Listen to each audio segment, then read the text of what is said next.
बच्चों को दुआएं, बड़ों को सलाम, बल्कि माओ को सलाम। फ़िज़ा है मेरा नाम। आप देख रहे हैं मॉर्निंग विद फ़िज़ा 24 न्यूज़ पे। नाज़रीन, कल मदर्स डे था। सब ने अपनी माओ के साथ बड़ा अच्छा वक्त गुजारा, बहुत अच्छा लगा लोगों को। कुछ ऐसे लोग भी थे जिन्होंने अपनी माँ को सारी ज़िंदगी कोई वक्त नहीं दिया। कुछ ऐसी नौजवान नस्ल भी है, कुछ ऐसे बेटे हैं जिन्होंने अपनी माओ को इतना कोई वक्त नहीं दिया। मतलब कि कल मदर्स डे था तो उन्होंने अपनी माँ को तैयार किया, ऐसे उनकी झाड़ू, उनका झाड़न, उनकी सफाई की चीज़ें उनसे छीन के उनको किचन से लेकर आए और उनको बोला, मामा 1 मिनट खड़े हो जाए ना, दुपट्टा ठीक करें, बाल ठीक करें। तो मामा ने कहा क्यों? तो कहने लगे कि मैंने मामा आपकी तस्वीर लेनी है, आज मदर्स डे है ना। तो माँ ने बोला हाँ ठीक है। जल्दी से दुपट्टा ठीक किया और ऐसे पोज मार दिया।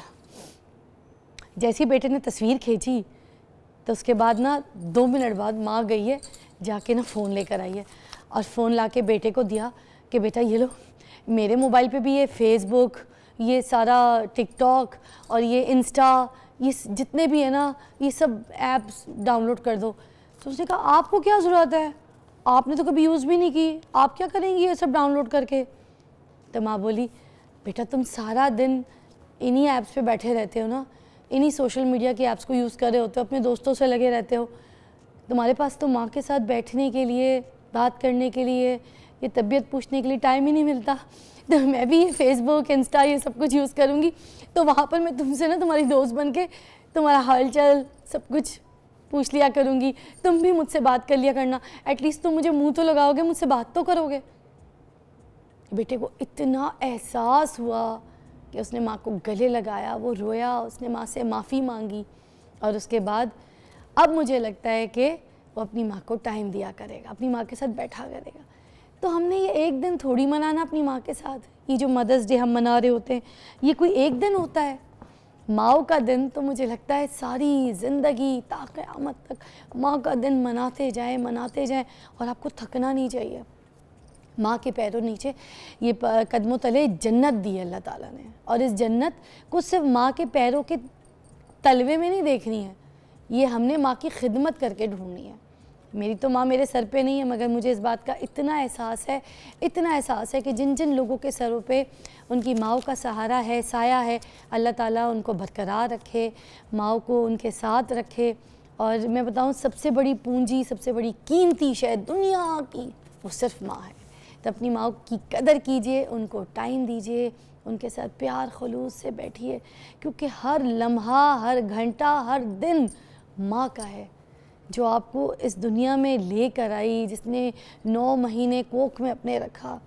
क्योंकि देखें ना, दुनिया में तो सारे बनावटी रिश्ते हैं, ये सारे कारोबारी रिश्ते हैं। जो असल रिश्ता है, जो आधी रात को उठ के आपके लिए दुआएं करता है, रोता है मुखलिसी के साथ, वो सिर्फ़ और सिर्फ आपकी माँ हो सकती है। आज मेरे लिए कोई उठ के आधी रात को हाथ उठा के दुआ मांगने वाला नहीं है, मैं इस चीज़ को बहुत महसूस करती हूँ। मगर जिन लोगों के पास ये रिश्ता मौजूद है वो तो कदर करें, माँ के साथ शाम को बैठें, बात करें, चाय पिएं, कभी उनको खाना खिलाएं अपने हाथ से, कभी किचन में जाके उनकी मदद करें, कभी माँ का काम में कोई हाथ बटा लें, कभी उनसे बातें करें, कभी उनसे पूछें उनके दुखड़े, कभी टांगे दबाएं, रात को सोएं, सर दबाएं, खिदमत करें ना। ये सारी वो नेकियां हैं जो आपको ऐसे अल्लाह ताला आपकी झोली में दे रहा है कि आप प्यार करें खुलूस की नज़र से, प्यार की, मोहब्बत की, सिर्फ एक शफ़क़त, एक नज़र से भी अपनी माँ को आप ऐसे प्यार से भी देख लेंगे ना, तो अल्लाह ताला नेकियों की एक, मैं क्या बताऊँ, कतार लगा देगा जिसका हिसाब भी कोई नहीं है, सिर्फ एक प्यार की नज़र से अपनी माँ को देखने से। तो मदर्स डे आपने सिर्फ एक दिन नहीं मनाना, अपनी सारी ज़िंदगी मनाना है। ठीक है, चले जी आगे चलते हैं। आज हमारे प्रोग्राम में बहुत कुछ है, बहुत सारी ऐसी प्रॉब्लम्स, ऐसी बातें हैं जो आप लोगों को हैं मगर आप लोग डिस्कस नहीं कर सकते, या फिर आप लोगों के पास कोई ऐसे लोग नहीं है जिनके पास आप जाएं, बात करें। अच्छा, समटाइम्स कंसल्टेशन, आपको समझ आती है बात क्या है? किसी डॉक्टर के साथ आपको कंसल्टेशन करनी होती है ना। अब डॉक्टर्स कंसल्टेशन की फ़ीस चार्ज करते हैं। जो कंसल्टेशंस, जो चीज़ें हम यहाँ हमारे डॉक्टर्स को बुला के आपके लिए प्रोवाइड करते हैं, वो सारी फ्री होती हैं, और वो सवाल होते हैं जो आपको अभी तकलीफ़ दे रहे हैं, आपके लिए मसाइल पैदा कर रहे हैं, और आप उन चीज़ों से ठीक होना चाहते हैं, सेहतियाब होना चाहते हैं। तो इसी तरह चाहे वो माशरे की कोई बात हो या फिर हेल्थ वाइज कोई बात हो, वही टॉपिक मैं अपने शो पर डिज़ाइन करती हूँ। आज भी होंगे, एक बड़ी अच्छी पर्सनैलिटी है, आज उनसे मैंने सोचा, क्योंकि कल मदर्स डे था, तो मैंने कहा क्यों ना आज आपकी मैं उनसे मुलाकात करवाऊँ, बात करवाऊँ। पहाड़ों के तो बारे में आपने सुना होगा पहाड़ों को सर करने वाली खातून, मैं कहूँगी पहाड़ों की मलिका, क्योंकि जो पहाड़ों को सर करता है वो तो पहाड़ों की क्वीन हुआ ना। एक ऐसी खातून नाइला कियानी जो कि पाकिस्तानी खातून है और ऊंचाई कोहे पैमा है, इनको आप ये कह सकते हैं। वो पहली पाकिस्तानी खातून है जिन्होंने 8000 मीटर से बुलंद 14 बुलंद तरीन चोटियों में से 11 को सर किया। वो मुख्तलिफ़ शोबों में अपनी शानदार कामयाबी की वजह से सुरखरू रही हैं माशाल्लाह से। वो ना सिर्फ लंदन यूनिवर्सिटी से एरोस्पेस इंजीनियर हैं, बल्कि वो एक बैंक में एक एसोसिएट वाइस प्रेसिडेंट भी हैं माशाल्लाह। और आज हम उनसे बात करेंगे, मैं उनसे पूछूंगी, एथलीट भी हैं वो और साथ में मतलब यू कैन सी कि बॉक्सिंग भी कर रही है एक औरत, और उनके 2 बच्चे भी हैं माशाल्लाह से। तो मेरे साथ ही हैं। अस्सलाम वालेकुम नाइला कियानी जी। वालेकुम सलाम। मुझे नाइला की आवाज़ कम आ रही है, ज़रा इनकी आवाज़ तेज़ कीजिएगा यहाँ पे। नाइला बोलिएगा कुछ। आपको मेरी यस परफेक्ट। हाँ मगर मुझे अब ठीक आ रही है। नाइला थोड़ा सा आप डिवाइस के करीब हो जाइएगा। Yes perfect. नाइला कैसी है? बिल्कुल ठीक हूँ, आपके? शुक्र अल्हम्दुलिल्लाह। नाइला कितनी खूबसूरत हैं आप माशाल्लाह। एक ऐसी हसीन खूबसूरत नाजुक दुबली पतली लड़की, मैं ये हैरान हूँ, इतने काम ऐसे 4 चांद लगाए हुए आपने अपनी परफॉर्मेंस से, इतना डिफरेंट काम कर रही हैं और इतना कुछ कर रही हैं ज़िंदगी में। सबसे पहले तो ये बताइए कि एक लड़की बहुत खूबसूरत हो तो वो ये सोचती है यार मैं धूप में जाऊंगी, मैं ज़्यादा सर्दी में जाऊंगी तो मेरी स्किन ख़राब हो जाएगी, मैं ये पहाड़ों पे चढ़ूंगी तो मेरे हाथ छिल जाएंगे, मेरे हाथ ख़राब हो जाएंगे, फिर बॉक्सिंग, फिर इतनी ताकत, ये सब कुछ ये कैसे आपने अपने आप में मतलब लेकर आई हैं और सोचा कैसे? एक्चुअली सफ़र मैंने बहुत ज़्यादा किया। मेरी 2 साल में इसकी हालत बहुत ज़्यादा ख़राब हुई है and I am trying to do everything I can कि वो थोड़ी ठीक हो जाए। और अभी भी पिछले वीक में फाउंडेशन की, लेकिन I think it was something, एक चैलेंज था मुझे, एक शौक था कि मुझे था वो बिल्कुल ट्राई करना था कि क्या। अच्छा मैं एक मेरे साथ मसला आ रहा है यहाँ पर नाइला, आपकी ऑडियो जो है ना ऑन ईयर क्लियर नहीं जा रही। मैं चाहती हूँ लोग आपकी बात सही से सुने। एक ब्रेक लेते हैं, ऑडियो ठीक करते हैं, फिर हम आते हैं। Take a break.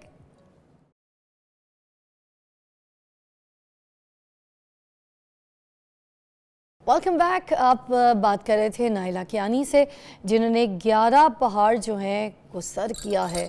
चलिए बात करते हैं नाइला से। Naila welcome again. आपको आवाज़ आ रही है? जी जी बिल्कुल आ रही है। ओके नाइला, तो बताइए ये सोच कैसे आई, कैसे प्लान किया कि आपने ये फील्ड ज्वाइन करनी है, इस तरह करना है, इतनी मेहनत करनी है? 5 साल पहले मैं सिर्फ K2 देखने गई थी। जब वहाँ देखने गई, वहाँ फिर मैं क्लाइमर से मिली, कोपी माउस से मिली, तो मुझे शौक हुआ कि बस इनके साथ टाइम गुजारना है और देखना है कि पहाड़ चढ़ते हुए बॉडी कैसे क्या फील करती है, क्योंकि उस वक्त बॉक्सर थी, मैं एथलीट थी। तो अच्छा। वो एक पहाड़ सबमिट किया तो वो अल्लाह ताला ने आसानी से सबमिट करवा दिया। उसके बाद एक के बाद एक, तो I am on a project to complete all 14 peaks, क्योंकि 8000 मीटर से ऊपर है। अरे वाह, तो नाम बता सकती है कौन कौन से जो आपने पहाड़ को सर किया है? बिल्कुल, Everest, K2, Nanga Parbat, broad peak, Gasherbrum, Gasherbrum, Annapurna, Manaslu, Cho Oyu and recently पिछले वीक मोटालो सर करके आई हूँ। नागा पर्वत भी किया हुआ है? बिल्कुल, पाकिस्तान के जो 8000 मीटर से ऊपर पहाड़ है सब कर लिए हैं, अल्लाह का शुक्र है। माशाल्लाह। अच्छा जैसे K2 का मैं पूछूंगी, वो कितने दिन में सर किया? K2 आई थिंक 3 वीक्स में हुआ था। अच्छा, और वो जो 3 वीक्स का ये आपका K2 का पूरा, आप जब पहाड़ पे चढ़ रही थी सब कुछ, तो आपके साथ कितने लोग थे टोटल? मेरे साथ 2 और टीम मेंबर्स थे, मेरे गाइड थे और एक और वो क्लाइमर थे, 3 लोग थे हम बस। अच्छा। और केटू बहुत, आई थिंक केटू टफेस्ट माउंटेन है टेरेन के, जिस तरह उसके रॉक और आइस है और पूरा स्टीप है, बॉटम से लेके टॉप तक स्टीप है, बहुत मुश्किल पहाड़ है केटू। तो मेरी बात सुने, वहाँ पर जैसे इतनी ठंड, ऊपर से फिर खाने पीने का जो इंतज़ाम होता है वो आप कैसे लेके ट्रैवल करती हैं? और सिर्फ ये 3 लोग जाके पूरा केटू का सर कर रहे हैं, ट्रैवल कर रहे हैं, मतलब it's like oh my God. वो जो मैंने फिल्मों में सीन देखा है, पहाड़ पे चले गए, फिर उसके बाद वो जो है पहाड़ जो एकदम से गिरना शुरू हो गया, टूटना शुरू हो गया, ऑल दैट, ये सारा सिनेरियो सब कुछ होता है कोई? होता है खुश। और वो जो आप कह रही है पहाड़ टूटना, वो एवलांचेस होते हैं, तो वो अच्छा, बहुत ज्यादा आते हैं पहाड़ पे। एवलांचेस। तो वो एवलांच, उसको बर्फानी तूफान कहते हैं उर्दू में शायद, लेकिन इंग्लिश में एवलांच बोलते हैं। तो वो अच्छा होता है हर, ऑलमोस्ट हर पहाड़ पे होता है। तो अच्छा। वो उसका डेंजर होता है, सर्दी फोर्स बहुत ज्यादा होती है, स्पेशली जो पिछला पहाड़ था मकालू, उसकी इतनी ठंड थी कि पूरी जिंदगी में नहीं थी। तो आप नहीं थी थी। इन सब चीज़ों को कैसे तो कवर करती हैं? खाना जो लेके जाती हैं किस तरीके से? मुझे तो 2 दिन दाल चावल ना मिले तो मैं तो होते खा के बेहोश होने लग जाती हूँ। तो आप ये 3-3 4-4 हफ्ते जो आप जाती हैं, खाने का क्या इंतज़ाम होता है आपके पास? इस बैग में क्या चीज़ें होती हैं? कपड़े वपड़े, पानी, चीज़ें बताइए अपना ज़रा, कैसे इंतज़ाम लेके जाती हैं, हमें भी पता चले। पहाड़ का जो बेस होता है, अगर आप केटू को देखें, उसकी जो बेस होती है, उस वहां तक पहुंचने के लिए भी 7 दिन लग जाते हैं। बेस कैंप पे हच्चर से पोर्टर से हम लोग फूड लेके जाते हैं, तो वो वहां पे कोई इश्यू नहीं है। लेकिन जब हम चढ़ते हैं ऊपर, तो वहां पे basic thing, noodles, dry fruit, और लेकिन क्योंकि ऑक्सीजन इतनी कम होती है कि खाया नहीं जाता है। तो वो जो जब हम समिट पुश करते हैं ना, बेसिकली जब हम बॉटम से टॉप पे एक 1 गो में जाके समिट करके नीचे आते हैं, उसमें 3-3 4-4 दिन प्रॉपरली खाए बगैर पानी पीते हैं। पानी इज इम्पोर्टेंट, लेकिन तो जब सही से इतना खाया नहीं खाए जाता। पिए बगैर, तो फिर एनर्जी कहाँ से आती है ऊपर ऐसे क्लाइंब करने की? वो ऑनेस्टली बॉडी, ऐसा लगता है कि आपकी बॉडी में जीरो एनर्जी है, लेकिन वो माइंड यूज करके आपको जाना पड़ता है। मतलब जो सक्सेसफुल क्लाइंबर्स होते हैं, वो मेंटल स्ट्रेंथ यूज करके आगे जाते हैं। बहुत कम फिजिकल एनर्जी बहुत कम होती हाय, है। तो सुने, जब जा रही होती हैं तो बच्चे भी हैं पीछे। बच्चे कितने साल के हैं आपके? बच्चे 2 हैं, एक 3 साल के, एक 5 साल के। माशाल्लाह माशाल्लाह। तो मेरी बात सुने, तो रोती नहीं है जाने से पहले बच्चों को देख के? घबराहट नहीं होती कभी कोई ऐसा बहुत ज्यादा। तूफ़ानी आ जाए कोई सिस्टम ऐसा, कोई अल्लाह ना करे, कि आप डरती नहीं है इन चीज़ों से कि मैं बच्चों को छोड़ के जा रही हूँ? आपका शौक़ है चीज़ें, मगर कभी घबराहट होती है? कभी जाने से पहले रो होती रही है। होती है, घबराती हैं? जाने से पहले तो बहुत ज्यादा मुश्किल होता है। तो मुझे ना वो जो हग, मैं उनको उनको हग करके ही सोती हूँ। आए। और वो मुझे लगता है कि मैं कि कैसे कैसे उनके बगैर टाइम गुजारूंगी। लेकिन प्रोजेक्ट है, जब वहाँ पे पहाड़ पे होते हैं तो फोकस होता है पूरा पहाड़ पे। लेकिन जब बहुत ज्यादा मुश्किल आती है ना, इवन मकालू माउंटेन पे जो मैंने पिछले वीक सबमिट किया, उसमें इतनी ठंड थी कि मुझे उन दोनों के चेहरे मेरे सामने आ गए। लेकिन दे गिव मी स्ट्रेंथ, क्योंकि ये क्वेश्चन मुझसे बहुत ज्यादा पूछा जाता है कि कैसे करती हैं। तो जब भी मुझे मुश्किल आई है, 2-3 पहाड़ पे ऐसे मौके आए थे कि मुझे लगा था कि ये क्या हो रहा है, मतलब नाइला, कभी जिंदगी ऐसा मौत हुआ वाली। किसी पहाड़ की चोटी पे आप फंस गई हो, आपको रेस्क्यू करना पड़ गया हो? कोई ऐसा एक्सपीरियंस हमारे साथ शेयर करेंगी? एक पे हुआ था, यस, एक माउंटेन पे हुआ था, Annapurna. Annapurna is one of the deadliest mountain. अच्छा। उस पे जब हम नीचे आ रहे थे, तो दो हमारे टीम मेंबर्स, जो टीम मेंबर्स थे, हमें पता चला उनकी डेथ हो गई है।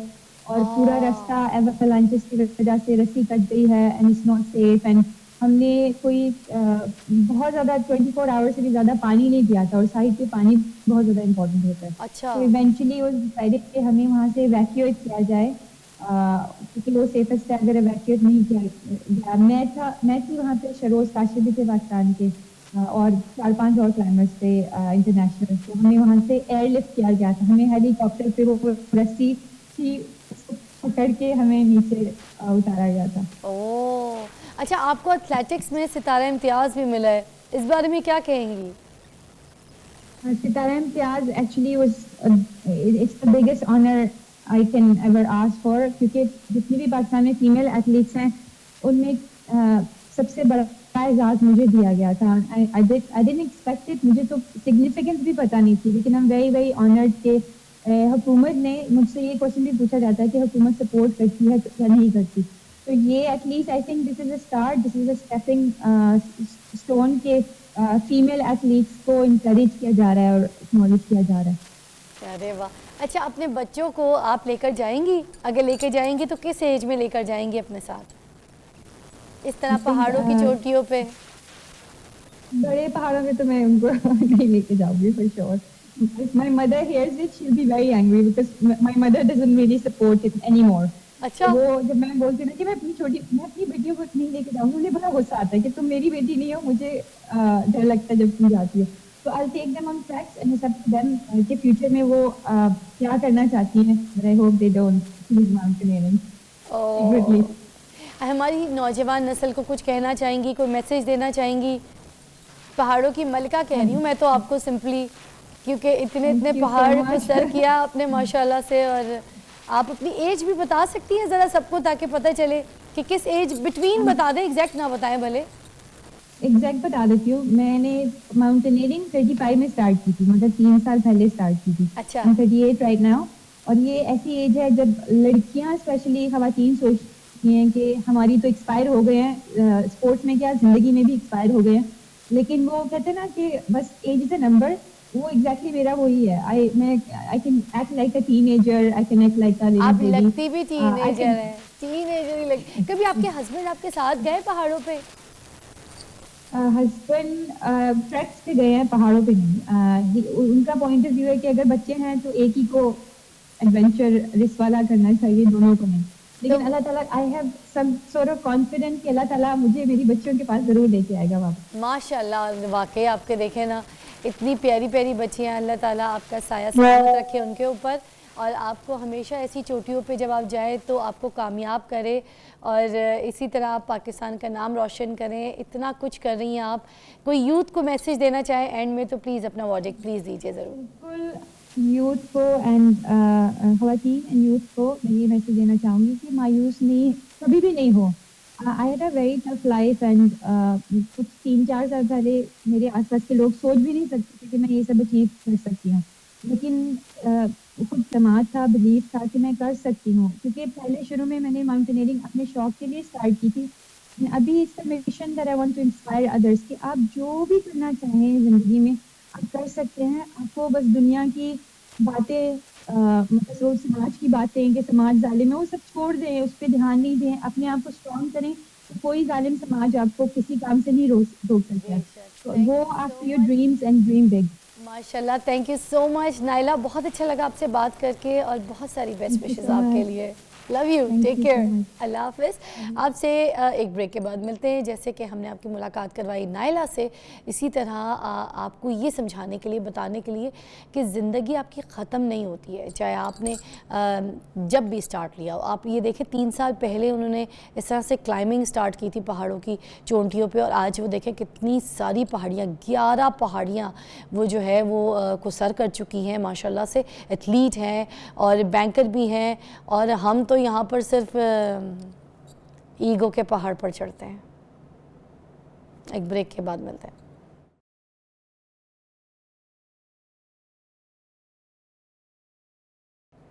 Welcome back.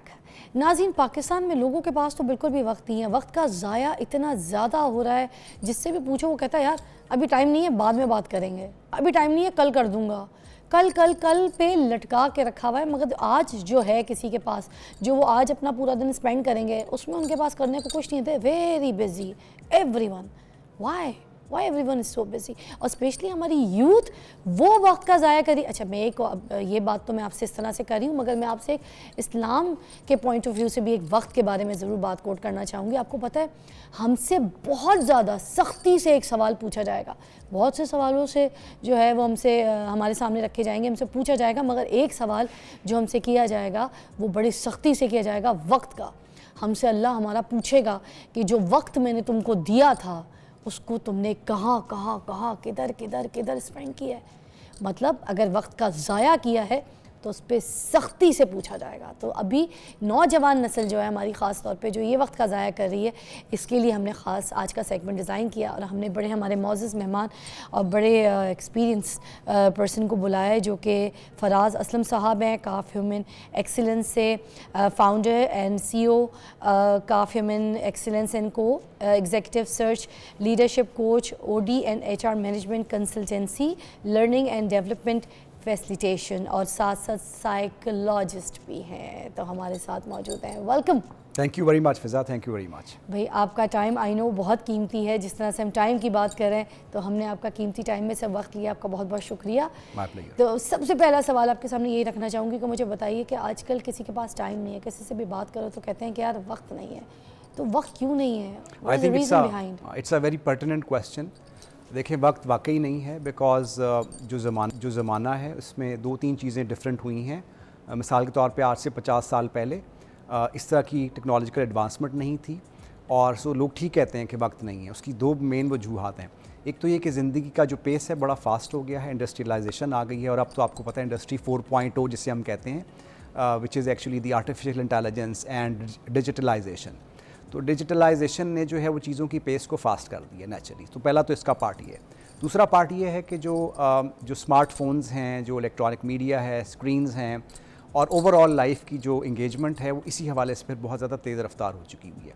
और जो लोग कहते हैं उनके पास टाइम नहीं है, तो मेरा ख्याल है कि वो शायद अपने टाइम को मैनेज नहीं कर पा रहे, बिकॉज टाइम तो जो है वो हमेशा से 24 आवर्स ही रहा है। मगर एक चीज़ जो मुझे मसले में लगती है वो ये कि अब तो चीज़ें ऑटो पे लग गई हैं, उसके बावजूद वक्त का ज़िया। जी बिल्कुल, आई थिंक ये वही बात जो मैं भी कह रहा था कि जब से दुनिया बनी है, कायनात बनी है, वक्त तो 24 घंटे ही है। यस। लेकिन ये है कि इस 24 घंटे में अभी जो ज़्यादा ज़रूरत है वो ये है कि time management as a skill वो कितने लोगों को आती है और कितने लोग उसको इस्तेमाल करते हैं। जिन लोगों को time management as a skill नहीं आती, उनका अमूमन यही रवैया होता है कि मेरे पास टाइम नहीं है, because they are unable to manage their time. अच्छा फराज साहब, हम वक्त को कैसे इस्तेमाल करते हैं?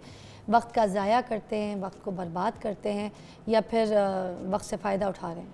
अच्छा फिज़ा, देखें इसमें 2 पॉइंट्स हैं। पहला तो ये है कि जो हम टॉपिक डिस्कस कर रहे हैं वो टाइम मैनेजमेंट है। तो इसमें एक चीज़ इंपॉर्टेंट है, वो टाइम है, दूसरा है मैनेजमेंट। अब मैनेजमेंट जो है उसका कॉन्सेप्ट हमें समझना बड़ा ज़रूरी है। मैनेजमेंट बेसिकली जो है उसको हम अगर इस तरह से डिफ़ाइन करें कि इट हैज़ 4 कंपोनेंट्स, या इसके 4 अज्जा हैं। पहला जो जुज़ है वो है प्लानिंग या स्ट्रैटेजी, दूसरा है ऑर्गेनाइजिंग, तीसरा है कंट्रोलिंग, और चौथा है लीडिंग। सो नॉर्मली जब हम टाइम को मैनेज करने की बात करते हैं तो प्लानिंग एंड ऑर्गेनाइजिंग जो है वहाँ पर हम जो है वो इतने अच्छे स्किल्ड नहीं होते। सो आपके क्वेश्चन का प्रिसाइज आंसर ये होगा कि टाइम मैनेजमेंट में हम क्यों इफ़ेक्टिव नहीं हैं, बिकॉज हमारी प्लानिंग और स्ट्रेटजी और ऑर्गेनाइजिंग कमज़ोर होती है। अच्छा, तो क्या टाइम मैनेजमेंट के बगैर आज की तेज़ रफ्तार ज़िंदगी में इसको बैलेंस करना और इसके साथ बढ़ना मुमकिन है? मेरा ख्याल है कि जिस तरह से ज़िंदगी बदल गई है, उसकी ज़रूरियात बदल गई हैं, ये तकरीबन नामुमकिन हो गया है और होता चला जाएगा।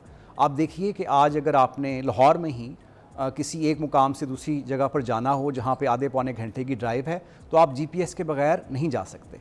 तो अब आप टेक्नोलॉजी डिपेंडेंट हो गए हैं, और अगर आप कहें कि नहीं मैं जा सकता हूँ या मैं कोशिश करूँगा, तो उसमें लामहौला इम्कानात हैं कि आप शायद देर से पहुँचें।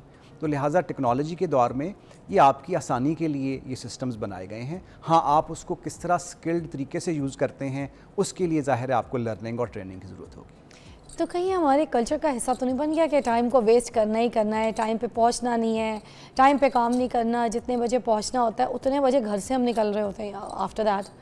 तो किसी को पूछे कितने बज रहे हैं तो वो कहते हैं 9:30 10 बजे आएंगे, कोई एक टाइम फिक्स नहीं है। Why is that? मैं एक छोटी सी मिसाल भी यहाँ पर देना चाहूँगी, उस पर आप बड़ी अच्छी बात करेंगे। एक लड़का एक लड़की से मंगनी करता है और बड़े पसंद से शादी करने की ख्वाहिश करता है, उनकी मंगनी हो जाती है। तो लड़की को वो कहीं खाने पे बुलाता है तो लड़की बहुत लेट पहुंचती है और वो बहुत इंतज़ार करता है और उसके बाद बड़ी देर से वो पहुंचती है। तो वो उससे पूछता है तो आगे से कहती है ये क्या तमाशा है, तुमने मुझसे पूछना शुरू कर दिया, ये क्या तुम इस तरह की बातें करोगे, बस हो गया लेट, छोड़ो, अच्छा चलो आगे बात करते हैं। तो उसने अपने घर पे जाके अपनी माँ को बोला कि मैं इस लड़की से शादी नहीं करना चाहता। तो उसकी माँ ने कहा क्यों? कहता है कि अगर ये मुझसे सॉरी कह देती, ये नॉर्मली ही कह देती कि मुझसे लेट हो गई, मुझे कोई मसला हो गया था, ये वो, उसने आते ही कहा कि ये क्या बात है, अब तो मुझसे यूँ पूछना शुरू हो जाता है, इसमें कोई ऐसी बात नहीं है लेट सवेर। तो मामा जब वो मेरे वक्त का कोई ख्याल नहीं कर रही, कोई कदर नहीं कर रही, तो इसका मतलब है वो अपने भी वक्त को ज़ाया कर रही है, तो वो मेरी ज़िंदगी में आके मेरा वक्त ही बर्बाद कर देगी। तो खैर इस साल दिए इस पे बात करेंगे, मगर हम फराज साहब से ब्रेक के बाद।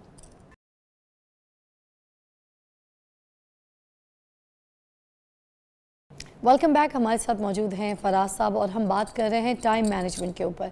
फराज साहब कोई ऐसा फार्मूला बता दीजिए जो मेरी पूरी जितनी भी देखने वाली आवाम है ना पाकिस्तान की, वो उस पर लग जाए और अपने टाइम को मैनेज कर सके। ओके फ़ायज़ा एक बहुत ही इंटरेस्टिंग फार्मूला मैं आपसे शेयर करता हूँ। Basically it is called urgent and important matrix. इस मैट्रिक्स में बेसिकली 4 क्वाड्रेंट्स हैं या 4 इसके खाने हैं। पहला खाना जो है वो आपने ये देखना है कि आपके वो काम जो हैं मोस्ट अर्जेंट और मोस्ट इंपॉर्टेंट जो हैं उनको आप सबसे पहले करेंगे। उसके बाद जो है ऐसे काम जो हैं वो बहुत अर्जेंट तो नहीं है लेकिन इंपॉर्टेंट है। मिसाल के तो आपने किसी मीटिंग को अटेंड करना है, किसी वेडिंग पे जाना है, उसकी आप प्लानिंग कर सकते हैं।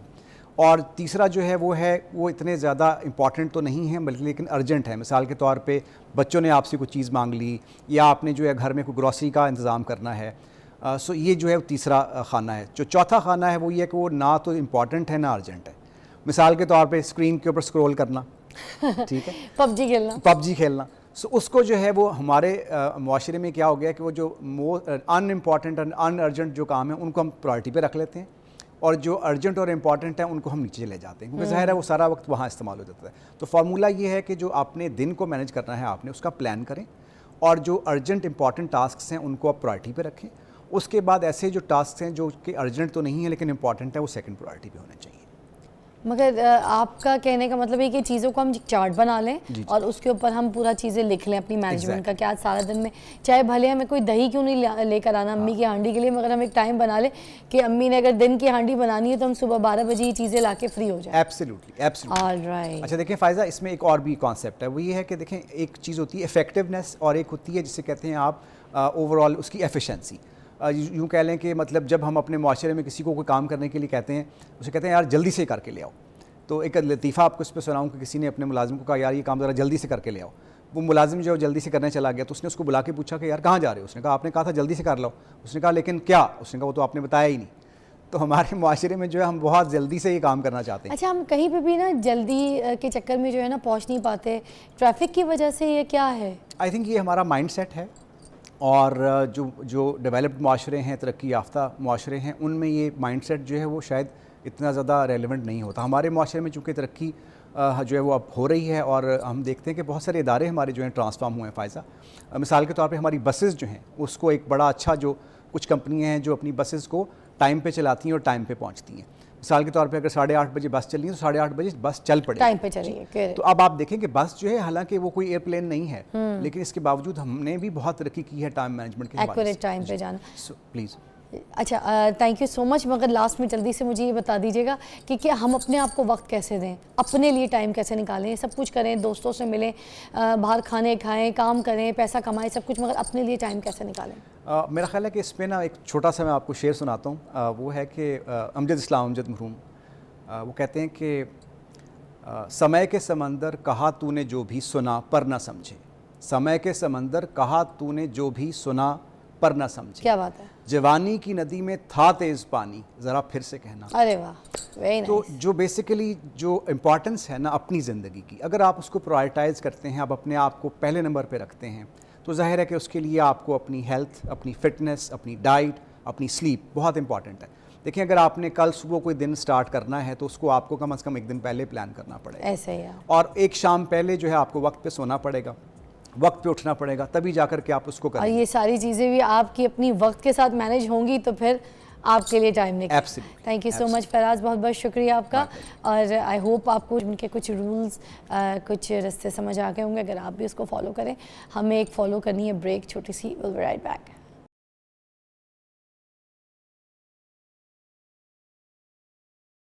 Welcome back. आप देख रहे हैं मॉर्निंग विद फ़िज़ा और मेरे साथ आज मेरी बड़ी स्पेशल गेस्ट है, इनसे मेरी पहली मुलाकात हो रही है। ईदी सबके लिए एक मैं शो करती थी, विच वाज गेम शो। उसके जो प्रोड्यूसर थे हसन नकवी, उनकी वाइफ हैं और इन लोगों ने शादी की और मुझे बुलाया नहीं। मैं बहुत नाराज़ थी, मगर इनकी पिक्चर्स सब कुछ मेरे पास आती थी। ऑल तो फ़लाल के मामू थे हसन, मगर उसने भी नहीं बुलाया, मुझे बड़ी हैरत की बात है।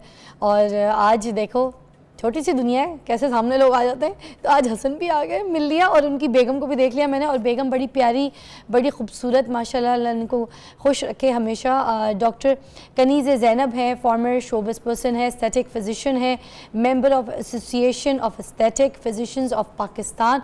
आज हम इनसे बात करेंगे स्पेशली कि जो गर्मी की वजह से, गर्मी दाने स्किन के ऊपर, हॉट वेदर की वजह से जो सन बर्न हो जाता है और बहुत सी स्किन की प्रॉब्लम शुरू हो जाती हैं, तो ये सब चीज़ों से कैसे बचा जा सकता है और क्या क्या मसले होते हैं। अगर कोई टेंशन्स आपको भी हैं तो आप हमें लाइव कॉल करके पूछ सकते हैं। हमारे साथ ज़बरदस्त एस्थेटिक जो है फिजिशियन बैठी हैं। तो चलिए जी, बात करते हैं कनीज़े से। वेलकम ऑन बोर्ड, कैसी हैं? मैं बिल्कुल ठीक ठाक, आप कैसी हैं? अल्लाह का शुक्र, ठीक ठाक। अब बताइए, ये जो गर्मी की वजह से मसले हो जाते हैं स्किन के ऊपर, कौन कौन से हो जाते हैं और क्या क्या मसाइल होते हैं देखने वालों को? जी, सन तो एक हमारा नेचुरल रिसोर्स है, ठीक है। सन की ब्लेसिंग्स भी हैं, लेकिन ब्लेसिंग्स के साथ साथ it's there is a curse also. Over use and over exposure of anything जो है वो कॉन्सिक्वेंसेस को लीड करता है। तो जैसे अब गर्मी का मौसम है और सन का एक्सपोजर भी है, सन से हमारी स्किन पे बहुत सी डैमेजेस जो है वो होती हैं, बिकॉज सन में डिफरेंट किस्म की रेज़ हैं। अल्ट्रा वायलेट रेज़ हैं, रेडियो रेज़ हैं, नॉर्मली सबको मालूम है UVA, UVB, इन रेज़ का नाम सबको पता है। तो इसलिए हमेशा कहते हैं कि जी सन ब्लॉक लगाएं। और सन ब्लॉक लगाने के लिए क्यों कहा जाता है? क्योंकि जो सन की रेज़ हैं गर्मियों में दे आर हाईली एक्टिव और वो आपकी स्किन की लेयर को जो है पेनिट्रेट करती हैं।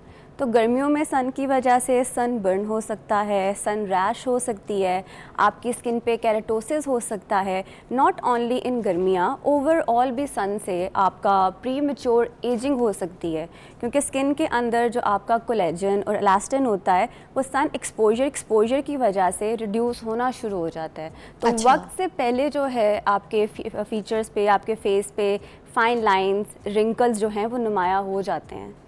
तो इसलिए हमेशा हम लोग पेशेंट्स को कहते हैं कि सन ब्लॉक तो मस्ट है, सन ब्लॉक ज़रूर लगाना है। इसके अलावा अच्छा, अगर सन एक्सपोज नहीं है, घर के अंदर ही काम करी औरत, मगर चूल्हे पे भी जा रही है, खाना पका रही है, तो क्या जो चूल्हे की हीट है उसके लिए भी हमें का ये सनस्क्रीन इस्तेमाल करनी चाहिए? घर के अंदर भी अगर हम हैं, जो हमारी एक अल्ट्रा वायलेट रेडिएशन है वो तो विंडोज़ के थ्रू, आपके घर की सराउंडिंग में लाइट के थ्रू आपको मिल रही है। The mobile phones we are using 24/7 हाथ में होता है, उससे भी रेडिएशंस हमारी स्किन को डैमेज करती हैं। ठीक है। Even like the studio lights, ये भी स्किन के ऊपर काफ़ी इफेक्ट करती हैं। तो सन ब्लॉक सिर्फ ये नहीं कि डे टाइम पे बाहर जाते हुए लगाएं, यू शुड वेयर इट जब आप घर पे भी बैठे और चूल्हे के ऊपर भी? हाँ बिल्कुल, आप लगा सकते हैं। उसकी हीट जो आग है वगैरह है, तो उस पर कोई सन... चूल्हे की जो एक हीट है उसमें रेडिएशंस नहीं है एज कम्पेयर टू जो सन की रेडिएशन है जो डैमेज करती है। अच्छा। क्योंकि सन की रेडिएशन आपकी स्किन को जो बर्न करती है, तो बर्न की 3 डिफरेंट टाइप्स हैं। ठीक है। एक सुपरफिशियल बर्न है, फिर आपकी स्किन के डीप बर्न है। तो सन से होता क्या है कि जो आपकी स्किन में मेलेनोसाइट्स हैं, मेलेनोसाइट जो है वो आपकी स्किन में पिगमेंट प्रोड्यूस करते हैं। तो सन उन सेल्स को ना सनलाइट ट्रिगर कर देती है। ट्रिगर करने की वजह से मेलानिन हाइपर एक्टिव होता है और अक्सर पेशेंट्स जो है छाइयों की कंप्लेन करते हैं, जिसे मेलाज़मा कहते हैं। तो मेलाज़मा इसीलिए होता है जब सन आपके मेलानोसाइट्स को ज़्यादा ट्रिगर कर देता है। अच्छा। और केराटोसिस भी बहुत देखा जाता है पेशेंट्स में। केराटोसिस में जो है स्किन बहुत स्कैल्पी और ड्राई फील होती है, स्केली सी स्किन महसूस होती है पेशेंट्स को, और डिहाइड्रेशन हो जाती है सन की वजह से। तो समर्स में आपको सबसे पहले तो हाइड्रेटेड रहना है। सन एक्सपोजर का मतलब ये नहीं है कि you have to sit in the sun कि जी विटामिन डी प्रोड्यूस हो रहा है, क्योंकि एक ये कॉन्सेप्ट है ना कि सन में बैठेंगे तो हमारी बॉडी में विटामिन डी प्रोड्यूस होगा। नो डाउट सनलाइट जो है वो विटामिन डी प्रोड्यूस करती है, बट डेली 5 से 10 मिनट का एक्सपोजर इज़ ऑल्सो इनफ, क्योंकि विटामिन डी तो हमें खुराक से भी मिल सकता है, लाइक मिल्क, सोया मिल्क और ओट मिल्क, फिर आपका बीफ, फिश लिवर ऑयल्स, इन सब चीज़ों से भी विटामिन डी मिलता है। फिर डाइटरी सप्लीमेंट्स भी हैं जिनसे हम विटामिन डी ले सकते हैं। सन टैनिंग का जो एक कॉन्सेप्ट है ना कि सन पे बैठ के हम विटामिन डी अपना प्रोड्यूस कर रहे हैं, दैट इज़ टोटली रॉन्ग। अच्छा, वो तो गोरे करते हैं, जाहिर सी बात है, उनको अपनी थोड़ी सी स्किन को नॉर्मल करना होता है क्योंकि वो बहुत ही ज़्यादा वाइट होते हैं। हाँ। फिर उसके उनके चेहरे पे जो है वो निशान भी पड़ जाते हैं, बिकॉज ऑफ दैट वो ये सारी चीज़ें करते हैं। बल्कि ये वाइट आपने जो बात की ना, आपको बताऊं कि जो फेयर स्किन टोन है ना, that is more prone to develop skin cancer from the sun. ओह जो डार्क कलर स्किन टोन है उनमें स्किन कैंसर डेवलप होने के चांसेस कम होते हैं एज़ कम्पेयर टू फेयर्ड स्किन। अच्छा बिल्कुल। अच्छा, मुझे अब ये भी बता दीजिए साथ साथ कि कौन कौन से सन ब्लॉक्स जो हैं वो किस स्किन टाइप के लिए होते हैं। जैसे ऑयली स्किन है किसी की तो वो किस तरीके का सन ब्लॉक यूज़ करे, और किसी की बहुत ड्राई स्किन है तो वो किस तरीके का अब गर्मियाँ भी हैं तो क्या ड्राई स्किन में कोई ऑयली सन ब्लॉक काम करेगा? क्योंकि गर्मियों के वेदर में तो चाहे जितनी भी ड्राई स्किन हो मगर वो एक ऑयल तो प्रोड्यूस करेगी, ऑयल नहीं भी प्रोड्यूस करेगी, मॉइस्चर तो चेहरे पे आएगा थोड़ा बहुत। बिल्कुल। वैसे सन ब्लॉक जो है it's quite available, her economical price में भी है, एक्सपेंसिव प्राइस में भी है। मेडिकेटेड होना ज़रूरी है? ऐसी सन ब्लॉक में बस you have to make sure कि SPF ऐड है। SPF 30 या 30 से हायर जो भी सन ब्लॉक आपको रेडिली अवेलेबल मिल रहा है। Can you use 60 on face? You can use SPF 30, 50, 60 but make sure कि हम जिस लोकेशन में हैं, हम एशियन स्किन टोन है एंड बीइंग इन पाकिस्तान, हमारे लिए SPF 30 is also good to go. अगर SPF 30 भी आपके पास मौजूद है तो यू शुड अप्लाई। और सन ब्लॉक लगाने का डुअल फिंगर रूल है कि आप जब भी सन ब्लॉक लगा रहे हैं मेक श्योर कि सन ब्लॉक जो क्वांटिटी है वो आपकी 2 फिंगर्स को कवर कर रही है। ठीक है। मतलब 2 फिंगर्स के ऊपर सन ब्लॉक लेके then you should apply. And सिर्फ फेस पे ही नहीं, apply on your neck, apply on your hands, जो भी एरिया सन को एक्सपोज्ड है उस पे आपको सन ब्लॉक को अप्लाई करना है। और एक ये जो लोगों का कॉन्सेप्ट होता है कि ऑयली स्किन या ड्राई स्किन के लिए कौन सा सन ब्लॉक लें, या अगर हम ऑयली स्किन पे सन ब्लॉक लगाते हैं वो मज़ीद ऑयली कर देता है। हो जाता बिल्कुल है, जी। तो अब तो water based sun blocks are also available in market. आप water based sun block use कर लें। और जो ड्राई स्किन वाले हैं उनको भी एक सन ब्लॉक का जैसे कि वो वाइटिश टिंट नहीं पसंद आता, तो अब नॉन वाइट कास्ट वाले सन ब्लॉक भी इजीली अवेलेबल हैं। But always use moisturiser before sun block. अच्छा। मॉइस्चराइज़र तो मस्ट है। इट ताकि डजंट मीन सन ब्लॉक भी अच्छी तरीके से मेल्ट हो जाए, जज्ब हो जाए, बिकॉज मॉइस्चराइजर ने आपकी स्किन को एक मॉइस्चर प्रोवाइड करना है और सन ब्लॉक ने आपकी स्किन को प्रोटेक्ट करना है फ्रॉम द सनलाइट। ठीक है। अगर लेट्स सपोज आप सन ब्लॉक नहीं यूज़ करते तो आप अपने साथ खुद नुकसान कर रहे हैं। ठीक है। एक छोटी सी ब्रेक लेंगे, ब्रेक के बाद दोबारा आपको ज्वाइन। हम बात कर रहे हैं जो गर्मियों की वजह से आपकी प्रॉब्लम जाती है स्किन के ऊपर और आपके स्किन पर रैशेज़ हो जाते हैं और भी बहुत सी बीमारियाँ, तो उस पर बात कर रहे हैं। हमारे साथ यहाँ पे प्रोफेशनल बैठी हैं, अगर आपको कोई कॉल करनी, कोई सवाल करना, go on, take a break.